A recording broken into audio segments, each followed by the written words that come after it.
মনীষা ওটাই ভালো করে শোনার চেষ্টা করছে। আজকে প্রচণ্ড ঘুম পাচ্ছিল, ট্রেনে উঠে একটুখানি ঘুমিয়ে নিলাম, আর রোদটাও সেরকমই উঠেছিল। বিনা পয়সা একটা গায়িকা পেয়েছি।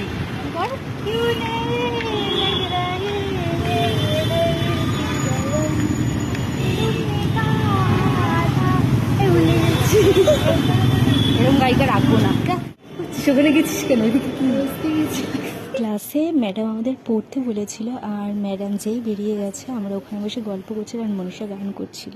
ক্লাস থেকে বেরিয়ে গোল পার্কের মোড়ে একটা দোকানে আমরা ধোসা খেয়ে নিয়েছিলাম। দারুণ ছিল ধোসাটা। কেমন? আমরা নৈহাটি লোকালে উঠেছিলাম, ট্রেনটা বেশ ফাঁকাই ছিল, এই জন্য শুয়ে পড়েছে, নাকি ঘুম পাচ্ছিল। হাঁটতে হাঁটতে আমরা দেখতে পেলাম আমাদের এখানেও এখন নতুন একটা ডেস্টিনেশন হয়ে গেছে প্রেম করার জন্য। বহুদিন বাদে ঝিলপাড়ের এই ব্রিজটায় আমরা চলে এসেছি আড্ডা দেওয়ার জন্য। দেখলাম আকাশে ঘন কালো মেঘ, তাই আমরা বাড়ি চলে গেলাম।